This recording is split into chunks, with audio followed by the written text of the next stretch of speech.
একজন ভাই প্রবাসী হয় সে তার নিজের সুখের জন্য না, একজন ভাই প্রবাসী হয় নিজে ভালো থাকার জন্য নয়, বরং একজন ভাই প্রবাসী হয় তার পরিবার পরিজনকে ভালো রাখার জন্য। একজন ভাই প্রবাসী হয় তার স্ত্রীকে ভালো রাখার জন্য। একজন ভাই প্রবাসী হয় তার সন্তানকে ভালো রাখার জন্য। একজন ভাই প্রবাসী হয় তার পরিবার পরিজনকে ভালো রাখার জন্য। কিন্তু আফসোস কিছু প্রবাসী ভাইদের স্ত্রী আছে যারা স্বামীর আমানতকে ঠিক রাখতে পারে না।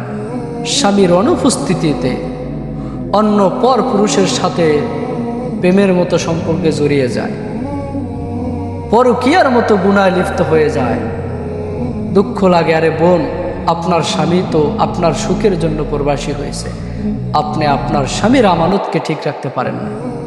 মনে রাখেন, আল্লাহ রসুল বলছেন, যারা পরকীয়ার মতো গুনায় লিপ্ত হয়, পরকীয়ার মতো গুনাহ করে তাদের থেকে স্বয়ং ফেরেশতারা লজ্জিত হয়ে দূরে সরে যায়। আল্লাহ রাব্বুল আলামিনের 24 ঘন্টা তাদের উপর লানত করতে, অভিশাপ হতে থাকে। শুধু তাই না, তাদের কঠোর থেকে কঠোর শাস্তি দুনিয়ার মধ্যে আল্লাহ দেন এবং আখিরাতে অবশ্যই আল্লাহ তাদেরকে দিবেন। এজন্য স্বামীর আমানতকে ঠিক রাখেন। স্বামী কেন প্রবাসী হয়েছে এটা চিন্তা করেন, কি কারণে প্রবাসী হয়েছে। সে যদি আনন্দের জন্য, নিজের সুখের জন্য প্রবাসী হইতো, তার প্রবাসী হওয়ার দরকার ছিল না। সে নিজেকে সুখে বাংলাদেশের মধ্যেই সে থাকতে পারত, দিন এনে দিন খেয়েই একজন পুরুষ সুখী।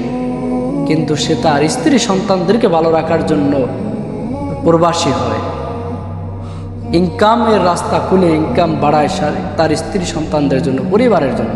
নিজের জন্য একটা পুরুষের এত সম্পদের প্রয়োজন পড়ে না।